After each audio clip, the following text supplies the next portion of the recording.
Hi, I'm Tyson Franklin, and welcome to this week's episode of the Podiatry Legends podcast. With me today is an amazing podiatrist. It is Dr. Bharti Rajput from Scotland, and I could go through her whole bio, but I'm not going to. Just look at it this way. She's done so many different things. She has a PhD. The Queen knows who she was. The King knows who she is. She's received medals from Buckingham Palace. That's how important Bharti is and why we've got her on the podcast. So Bharti, welcome to the show.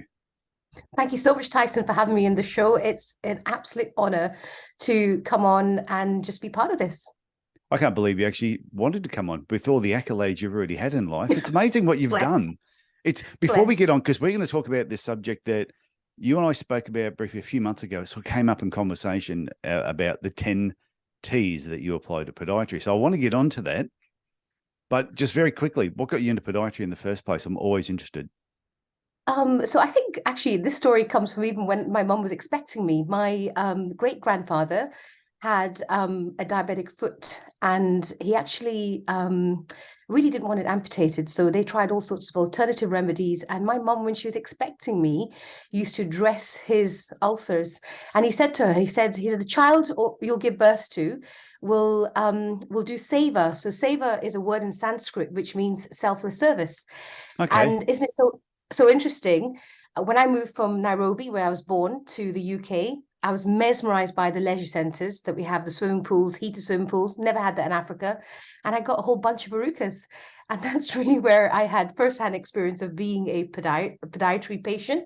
And I thought, you know what? I really quite like this. You can chat away to your patients and really make a difference to their lives. Absolutely. It's amazing. It is amazing. It is one of those professions where you can talk and really get to know your patients while you're actually helping them at the same time. Whereas, I've mentioned it before, my brother's a dentist and he likes to talk as much as I do, except when someone's got 10 instruments in the mouth, a couple of hands, it's hard to have a conversation. So yeah, podiatry is great that way. So I'm glad you've done it. And then obviously you enjoyed it that much, you decided to do your PhD specialising in human movement analysis, which we could talk on that. I think I'd love to talk about that, your PhD and what you learned through that another time. That's not the podcast, Tyson. That is a whole different podcast. And there's probably people go, oh, I want to know more about it. But no, not today. You're going to have to hang out for that one. Plus, you're going to be back on for the husband and wife teams event as well. You know what? I don't even think James really knows that he's doing it, but I think we'll rope him in. It's fine. Yeah, I'll send you a link so you can organize a time.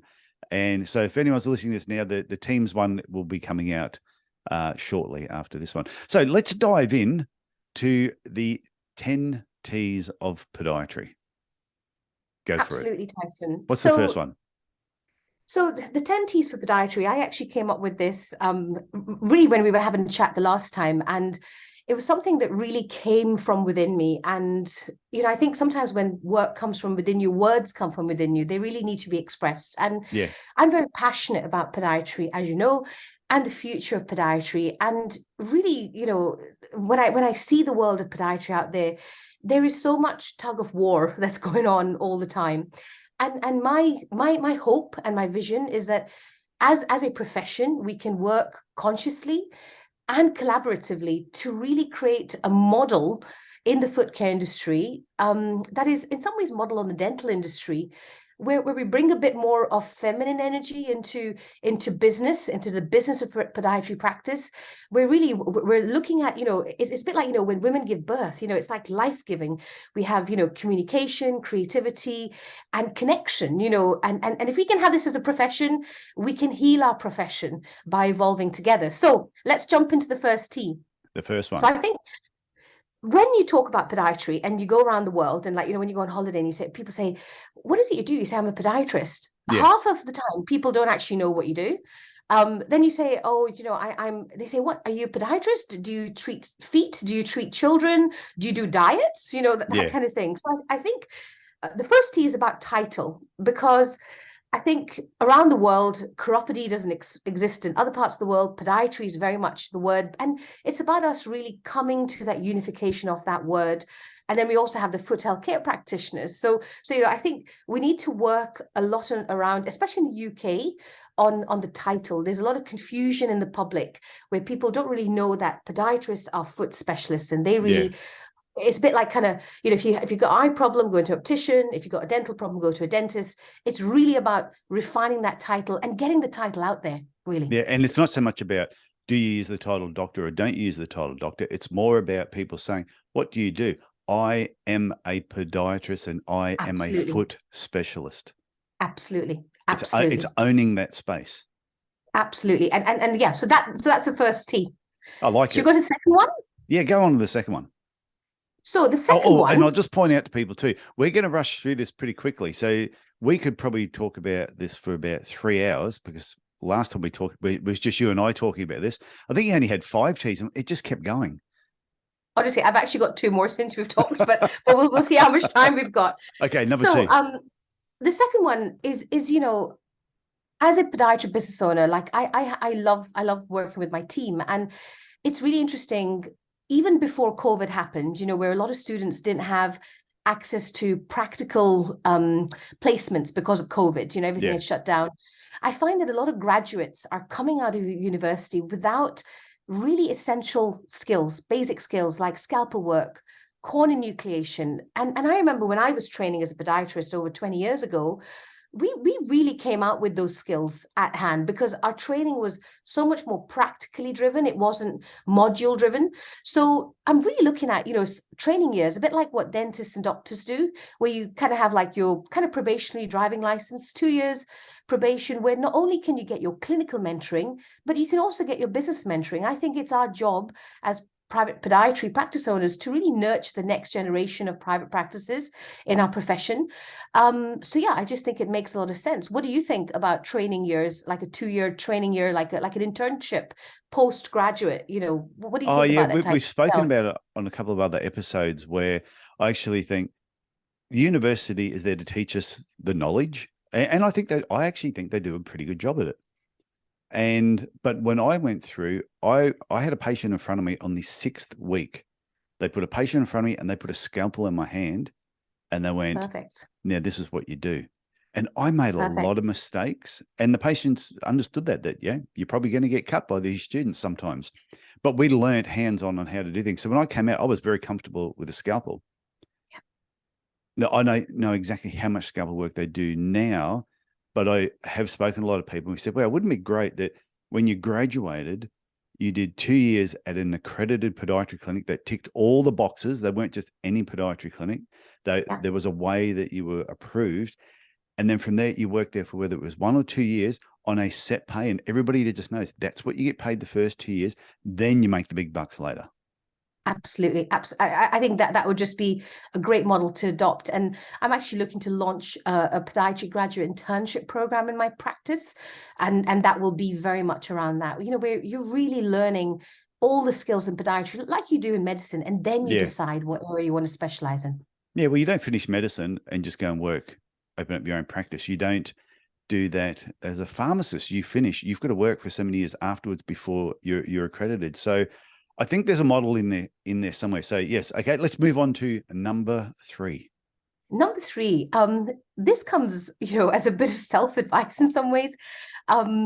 It's actually really taking care of yourself. We find that so many private practice owners, especially when you're solo and you don't have a team around you, they experience burnout so young in their careers. And it's really about taking care of yourself, you know, just knowing that I guess one of my big mottos is there is always tomorrow to get this done. And it's come after many years of, it's true, of like sleepless nights and, you know, kind of, oh my gosh, we've got to get this done. And I think just taking care of yourself, you know, getting your sleep, getting your good food, your exercise, and connecting with your loved ones, you know, like it actually brings more joy in your practice when you can have all of that really kind of are your foundations of your daily life. And I think as a young private practice owner, my goodness, I was like a workhorse, you know, and never look after myself, and actually probably did experience some sort of burnout at some point. Maybe I've had it a couple of times. I don't know. But yeah, I think it's really important, and especially after the pandemic, that we just really take care of ourselves and of our teams. That actually comes a little bit later in our T's. So we'll do that in a moment. Yeah, no, I totally agree. I do think, I remember someone saying to me once, if you have a problem that can be fixed by money, then you don't have a problem. Yeah. And sometimes we'll sit and we'll work such long hours thinking that, oh, if I just spend another 4 hours at work until midnight, that will actually fix the problem. And then you get back tomorrow and you do it all over again. And I always say to people, there's two things. You've got to dig the well before you need the water, which just means within the profession, you need to have a great network of podiatrists. You can't graduate and then run off and do your own thing and avoid the profession. You've got to stay connected, dig the well, because one day you may need someone in the profession. And when you need them, you don't want to wait until you're thirsty before you drink the well. I think that also works with your family, that you've got to dig the well and build that relationship with your partner, with your children, with your family, because when you are down in the dumps, you can't neglect your family and then all of a sudden turn around later in life and go, I miss you, I need you. And they're like, hey, you know what? We're so used to you not being in our life. We've moved on. So I think for your overall health, dig as many wells as you can. Absolutely. And you know, my next T actually follows very, very well into that. It's actually about taking time off. I often find that my best ideas come. It's not about going away on vacation. It's even just, you know, getting yourself a cup of tea and going and sitting in your car in a nice little place with some nature and just taking that time out, stepping back from your practice, looking. It's so easy to be in it and just have head down. But when you take some time off or some time out, it actually can really contribute to the well-being of your practice, you know, really help you strategize what is my next big focus, what I need to do. Yeah. Doc Dockery, that was on episode 32, and he said, was it live like you're going to die tomorrow, but learn like you're going to live forever. He says, so you should constantly be in that mindset of, I want to keep learning because I'm going to be here for a long period of time. And it's just constantly keep learning stuff. But don't give up your lifestyle. You've got to keep living. You got to enjoy life. And he tells a really good story on the podcast about a red Mercedes-Benz. So listen to that episode if you get a chance. Absolutely. And I think a lot of people are waiting until they retire, you know, and when I retire, I'm going to get the camper van and do this and do that. But no, do it now. You just don't know, right? You just don't know. Yeah. Well, I had a friend from uni that I played, rugby league with at uni. We had a football team there, and he only died last month. He had a heart attack, 56, and just dropped dead. So I'm sure if he was saying, oh yeah, I'm going to do that when I retire, he never got the chance. Yeah. Yeah. The time is now. Absolutely. So the sixth one actually was taking care of your team. No, the fifth one is nurture your team's talent. I've kind of mixed it up a bit because I think mixed it up on me. I've mixed it up on you. Sorry. I have one list. You have a new list. Okay, let's just go with your list instead. It's the same list, but I'm just keeping you on your toes. There we go. So I think you just tied in very well with what we're talking about, taking care of yourself, taking time out, time off, and taking care of your team. As podiatry business owners, it is our responsibility to ensure that our team have, as I call it, happiness at every step. You know, our service is not just to our clients, it's actually to our team and to our community that is around us. And I love the team that I have now. It's not always been that way. And yeah, do you know what? Like, are you saying that the team you have now, you didn't used to love them and you love them now, or it's a different team? No. Over the years, I've had teams where I just think these people are not on my bus, you know? Yeah, I know. Now, I know you want to. But now the people that I have, I'm like, do you know what? I feel the love. I feel the love. And yeah, you know, it's really important to ensure that in a working day, you're giving your team time to rest, you know, or time to prep, or time to have admin. You know, I know so many practitioners who don't go to the toilet. Like, this is actually, let's get this out there. I speak to so many female practitioners who actually end up with incontinence issues in their 40s because, you know, they're holding themselves, oh, I'll just do the next patient and then I'll go to the toilet. Well, I can't do that. Yeah, I have done that halfway through a podcast. This is a podcast in itself, Tyson. We need to talk about self-care in private practitioners. I talk about this in confidence with female colleagues, and they say, do you know what? I'm just so busy that I just can't stop. So it's really important to have a staggered day where you're consulting your patients, you have some a break time, consulting, and then really take time out for lunch, like, so I actually pay my team for lunch, and I say, do you know what? Have this time to nourish your bodies, because when you're your best, you'll be able to serve your best. Yeah, makes sense. Absolutely. So we're going to go to nurture your team's talent is the next one. Okay, you flipped it on me. Go for it. This is where it's about taking out time in private practices. I think all around the world there is more work than we can kind of take at the moment. Yeah. And it's so easy just to, and I've done it myself, when the diary's been really busy, you kind of just plug out a team meeting, which actually is a non-negotiable, right? We should just really have them diarized for the whole year in advance, non-negotiable, and just really support our teams in their training. And it's the only way that we're going to nurture their talent and allow them to be the best practitioners that they can be in private practice. And yeah, do you know what? They may leave and set up their own practice, and that's fine, because whilst they were with me, they've actually, grown and developed, and I've been part of that journey. And that's something to be really proud of. Yeah, it's one of those things I often talk about, and it's going to be in one of my upcoming books. I'm going to mention this. And it's about finding every team member has a hidden superpower. You've just got to find it. And if you can find that superpower and let them express it, they're going to be extremely happy. And I'll give an example of, you have to think of all the superheroes who are frustrated and annoyed. Batman, Superman. You think of all these guys, and they're just Spider-Man. They always have the shits because they know how good they are, but they can't do anything about it because they're hidden behind this costume. You've got the happier superheroes, Captain America, Iron Man, Thor. These guys, everybody knows who they are. They don't hide anything, and that's just what it is. And that's why you'll see up on my wall up here, you'll see all the superheroes at the top there. Ah. Yeah, my office is full of all these superhero characters because I'm a big kid. And my favorite superhero is Captain America because he was always happy.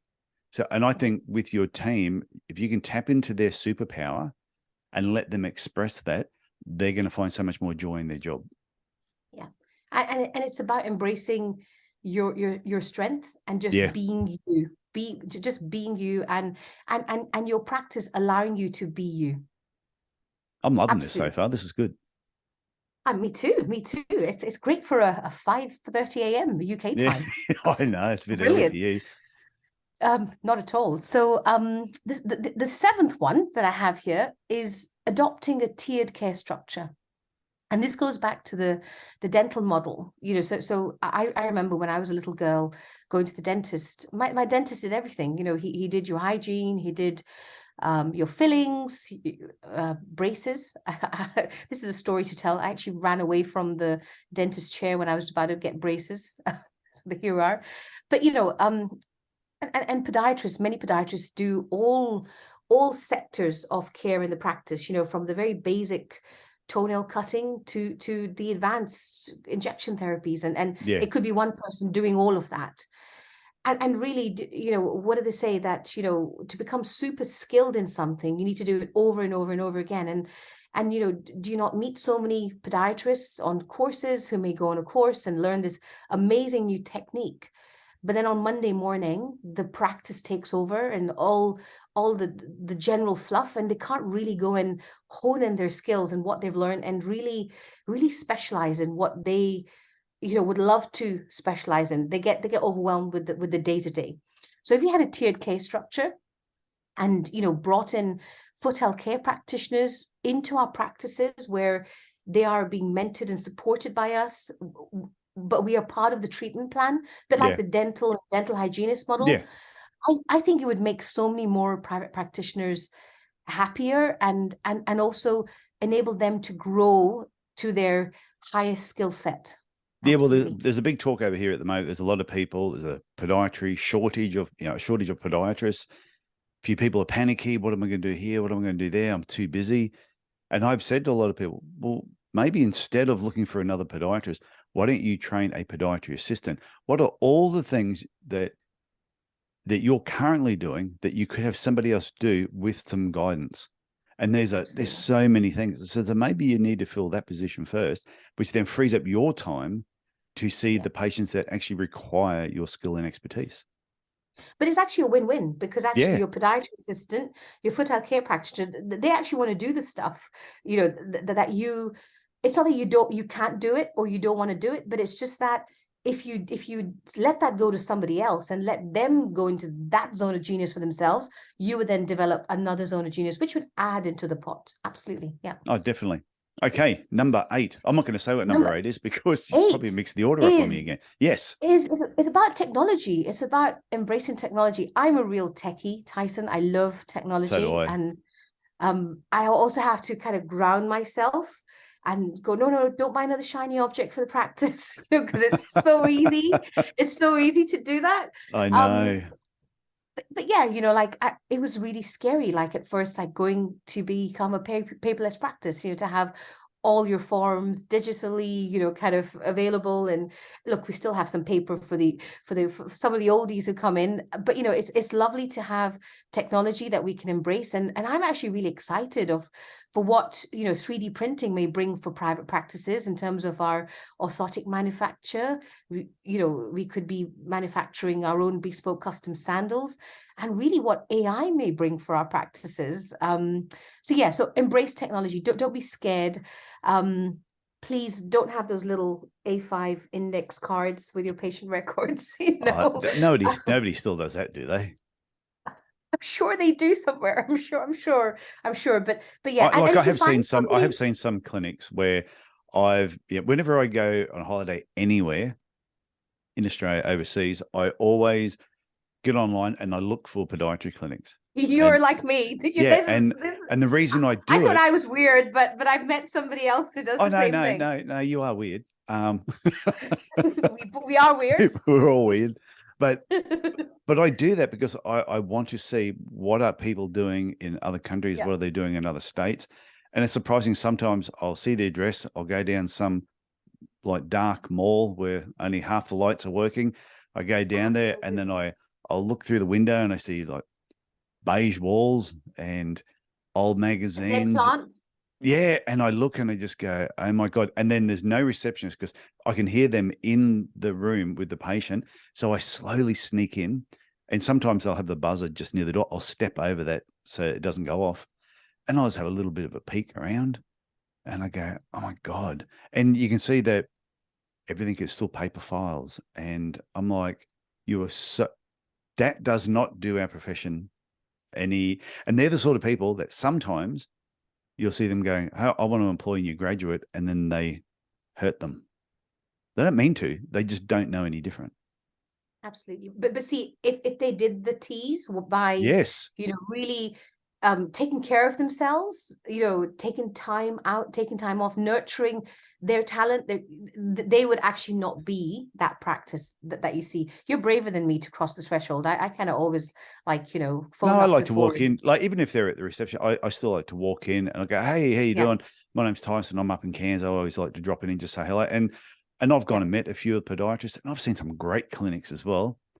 And I've seen some clinics where I'm talking to them and I'm looking around going, yeah, it's not how I would have my clinic, but if no one's told you any different, and this is how you were taught, then it's the same thing will just continue. Okay. And it's so easy. Yeah. It's so easy when you're in it not to kind of see it from an outsider's perspective. How does somebody else see my practice? I always think too, if you know podiatrists who you may have gone through uni with them and you've moved on and they've sort of fallen behind a little bit, instead of keep moving on, like they say, you know, a high tide raises all boats. If you if you know somebody that is falling slightly behind, send them an email. Go, hey, how you doing? Hey, have you listened to this episode on have you listened to the Podiatry Legends podcast? And send them a link to this episode to at least get them thinking about their practice a little bit more. And sometimes that's all they need is that little spark. Absolutely. And yeah, it is about lifting one another as we move together to get our profession out there. Absolutely. Yeah. And then tell them to listen to the other 250 episodes. They're actually brilliant when you're driving. I love them. So, okay. So we're going to go to the number 9, which is about setting new trends. And I think, you know, there is so much that we do in podiatry as a profession. We are so dynamic. in one profession we have, dermatology, diabetology, posturology, as they call it in Europe, orthopedics, and really it's about making podiatry sexy. Like podiatry needs to. Everyone's having a smile makeover. Like I actually had a joiner, a carpenter, as you may call it, in Australia. Am I right? Yeah. Is that how you say that? Australia. And a young guy, and I couldn't stop looking at his teeth. He had his teeth done, right? Yeah. But like he had the most perfect teeth. And I thought, here is somebody who isn't like, out there a fashion model, but he kind of has got a smile. He's had a smile makeover, and why isn't everybody coming to the podiatrist to either sort out something that is aesthetically bothering them with their feet or functionally bothering them with their feet? And yeah, I just think we need to set a new trend as a profession and put out, like, just get ourselves out there and make it normal and make it sexy to go and visit a podiatrist. Yeah, and it's not a bad thing. I will admit, when I first graduated, I just thought there were different parts of podiatry. You had routine podiatry care, that was over there, and you had sports podiatry, that was over here. That was all the sexy stuff. The other guys have got to wear polo shirts and joggers to work, and everything was cool, and everybody else was nerdy for wanting to do routine care. As time's gone on, though, I realized it doesn't matter. It doesn't matter which parts of podiatry you're doing. And there's aspects where it could be cosmetic podiatry, or it could be routine podiatry, or it might just be rehab type podiatry. I'm thinking, we're all podiatrists. We can all have an interest in different areas, and we're all equal. It doesn't matter what you're doing. Not one area is no cooler than the other.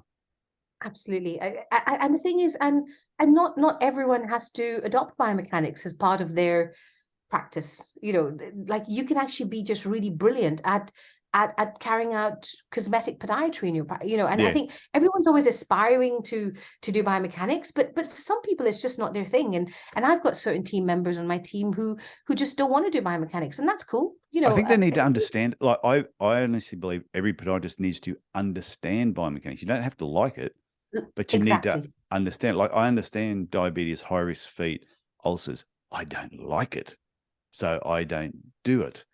Yeah. But I do believe even someone that's just into routine care, you still need to understand the basics of biomechanics. To me, to be like going to your GP and he goes, "Oh no, I don't like doing blood pressure. It's just not my thing." And you go, "Oh, I really wouldn't mind it checked. I want you to do that." So I think it's something that they should do, but that's just my opinion. Yeah, no, I agree with that. And we're actually going to come to a point later on that actually talks about this.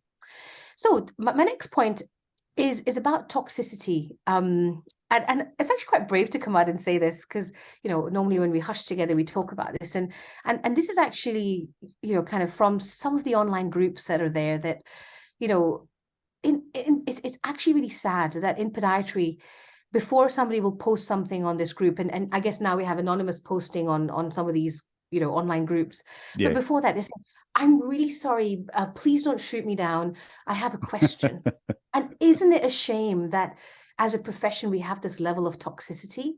And really, like if you're a student, there's never a dumb question. Or even if you're a seasoned practitioner, if you don't know something, you don't know, and you got to ask. And it's amazing how quickly people get shot down and toxicity prevails. And I just, there's nothing better in the world than kindness. And yeah, I would just love to see an end to toxicity. It would be nice. It'd be good if everyone was just nicer to each other.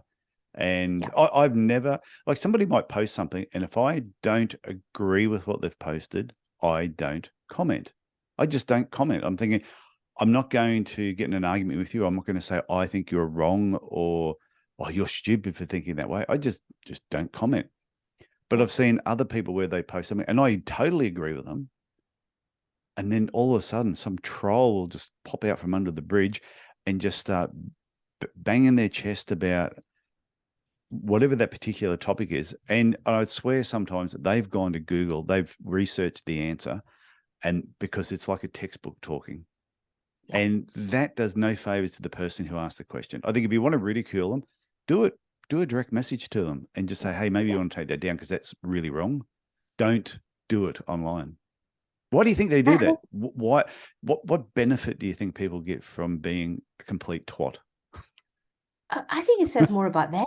It says more about them, and you know, their insecurities, and do you know what really gets me is that, you know, we're really trying to bring podiatry to the forefront of the healthcare world. You know, sometimes I think that we are at the bottom pile. You know, we deal with feet, but we are at the bottom pile. Like no one thinks, oh yes, I'm going to go to the podiatrist. This is going to be so much, you know, such an amazing experience. Yeah. We want to change that, right? And if that toxicity prevails, the younger generation of podiatrists are coming through are going to be put off by even being part of that discussion forum. You know, and you know, it's really up to us to just play above the line and just take one another with us, and yeah, I totally agree with what you're saying. So yeah, so some people are just, I think some people, they just have a toxic personality. It's just who they are. I'm sure in dentistry, I reckon every profession is probably the same. It's not just podiatry. Just we notice podiatry because it's our profession. So I think toxic people, it's like my brother and I, we talk about success. For example, you know, like what we've done he's a dentist, I'm a podiatrist, we've both done okay from it. But I said, he could have been a plumber and I could have been a carpenter, chippy, whatever they want to call it. And I probably would have still had a pretty good business because it was just my attitude of that's what I wanted to do. And I've never really been a toxic person. I don't gossip. I don't speak shit about people. I don't try to make out that I know a lot about something if I don't. So I think they're just not nice people. And the thing is, everybody knows who they are. I tend to, the group. I do. In the Podiatry Business Owners Club on Facebook, if you're not a member, go over there, answer 3 simple questions and you're in. But in there, if anybody posts anything that I feel is toxic in any way, I don't even ask them. I don't ask them to apologize. I just get rid of them. Because I think if you do it once, you're going to do it again. It's just who you are. Absolutely. Yeah. I want to say one bad blueberry spoils the punnet. Absolutely. It does. It does. It does. So I think that's 10, but there was actually one extra one. We've got a bonus. We've got a bonus tea. We've got a bonus one. And that was going back to what you were saying about, you know, having knowledge of diabetology, wound care, biomechanics, even though you may not actively, you know, kind of want to do it day to day. And it's about total care. And bringing podiatry as a total care profession where when somebody comes in with that corn, you're not just thinking about, do you know what, I'm just going to get that taken away and come back in 4 weeks. And, you know, it's really about saying, what is the biomechanics doing here? Why is, and actually sharing that with your patient. Yeah. And really taking them on that journey to not just say, because that's interesting. It has created a culture in the past of some patients thinking of us a bit like a barber or a personal care service in some ways. And if you don't explain the biomechanics, then it does turn into that. Well, that happens sometimes too, because I've had people say, "Oh, I hate it that my patients think I'm just like the massage person down the road."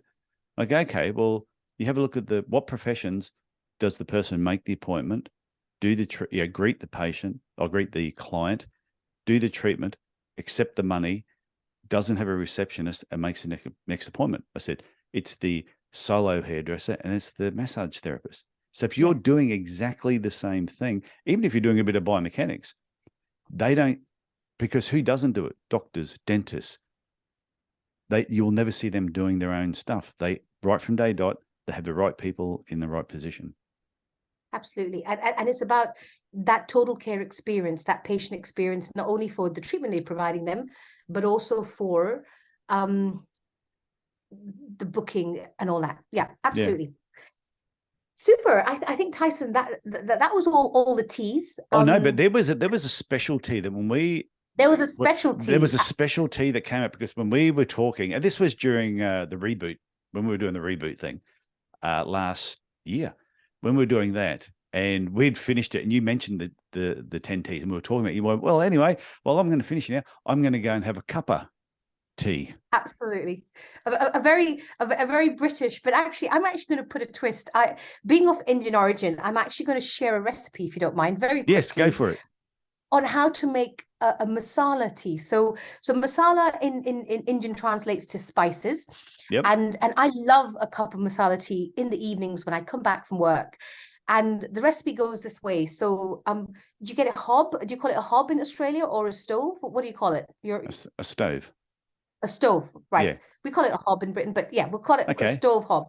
So you get a pot onto your stove. Yes. And you get a mug of water, put it into your pot, put in a tea bag.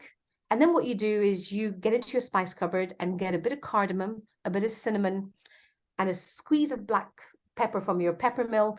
And you boil that on your stove for about 3 or 4 minutes until the color of the tea bag dissipates into the water. Yeah. And then what you do is you go to your fridge, get your milk, and then you pop in probably around 2 tablespoons worth of milk, depending on how strong you like your tea. I quite like my tea quite strong. Yeah. And yeah, it's just a great way to unwind at the end of the day, and also give yourself some health benefits, I guess, from the goodness that may be in all these spices. Like it's a masala chai tea. It's a masala chai tea, absolutely. My daughter would like that because she loves chai coffees and chai teas. I don't.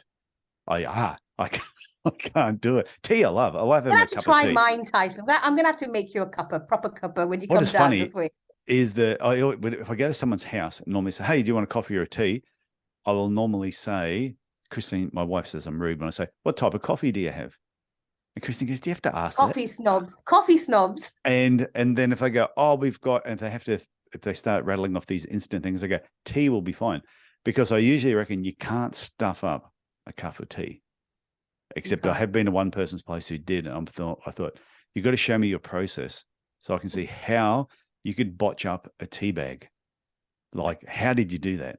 But anyway, so before we wrap up, is there anything you're doing at the moment that you want to give a bit of a plug before we finish? Yes, absolutely. So I'm actually looking to launch a podcast about all things feet, and this is a podcast to really take podiatry to the forefront of people's minds and get them thinking about it. So I've got the name undecided still, when I told you, but yeah, keep an eye out for my podcast that will be launching very soon. I'm working with a lovely team to get that off the ground. And it'll be one that you can share with your patients that talks about various conditions and yeah. So look forward to that. I kind of want to bring a bit of Oprah into like feet, kind of get a bit of that vibe together. So yeah. And just remember, anyone who then finds Dr. Bharti's podcast, just remember, come back to this one. Don't leave us alone. Don't leave me all alone here. So, Dr. Bharti, I want to thank you for coming on and sharing. I reckon there was more than 10 teas. I lost count towards the end. But when I go through the recording, I put the notes.